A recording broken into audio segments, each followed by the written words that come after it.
The galactic arena thundered with the roar of 1,000,000 spectators. Beings from every corner of the known universe had gathered to witness the Championship of Champions, where each species sent their greatest warrior to compete for the crown of supremacy, a title held for the past 50 cycles by the undefeated Korvac Empire. Humanity's representative looked laughably out of place. Captain Maria Rodriguez stood barely 2 meters tall, dwarfed by the other competitors. The Korvac champion, Thexlor the Unbroken, towered at 4 meters of pure muscle, his chitinous armor gleaming under the arena lights. His 4 arms each held a different weapon, and his mandibles clicked in amusement as he surveyed the human. "They sent you?" Thexlor bellowed, his voice carrying across the preparation chamber. "A soft, pink thing with only 2 arms?" Maria finished wrapping her hands, not bothering to look up. "They sent me." The preliminary rounds had been embarrassing for humanity. Maria hadn't won a single match through traditional combat. The Altarian Beast Warrior had slipped on Maria's mysteriously spilled water. The Rigelian Psychic Warrior had somehow knocked himself out after Maria suggested he was probably overthinking it. The cybernetic Nexus drone had suffered a critical system error when Maria asked it to divide by 0 mid-fight. "Luck," the crowds murmured. "Pure, pathetic luck." Now, in the finals, that luck would run out. The arena floor hummed to life, creating a perfectly flat combat surface. The rules were simple. Force your opponent to submit or take their crown, the literal neural crown each champion wore, connected to their nervous system. Removing it meant absolute defeat. Thexlor strutted into the ring, his every step a show of dominance. The crowd erupted. 50 cycles of Korvac supremacy would continue. Maria walked in quietly, rolling her shoulders. The match began. Thexlor didn't even use his weapons at first. As Maria circled him, studying his movement, he simply extended one massive leg and tripped her. The human went down hard, rolling across the floor. The crowd laughed.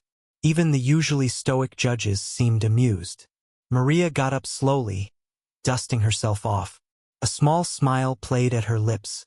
"My turn," she said softly.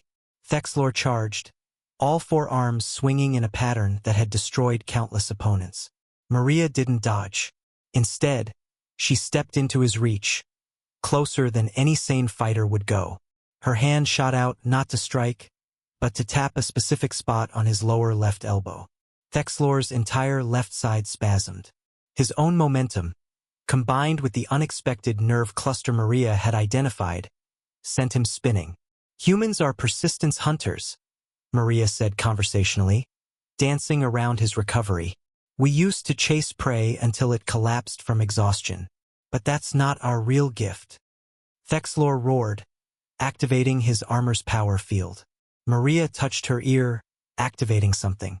The armor's hum changed pitch, then died completely. "Our real gift," she continued, dodging his increasingly frantic attacks, "is pattern recognition. I've watched every one of your fights. Your armor resonates at 15.7 kilohertz. A counter frequency kills it." The Korvac champion's moves became desperate. Maria wasn't fighting him. She was solving him like a puzzle. Every attack he made, she had already seen and calculated. Every strength became a leverage point. When he lunged with his upper arms, she redirected the force into his lower arms. When he tried to grapple, she used his own weight against his joints. She wasn't stronger or faster. She just understood physics better. "You know what humans call this?" Maria asked, as Thexlor stumbled, exhausted and confused. "Aikido. We invented an entire martial art around using an opponent's strength against them. Because humans? We're not the strongest. We're not the fastest.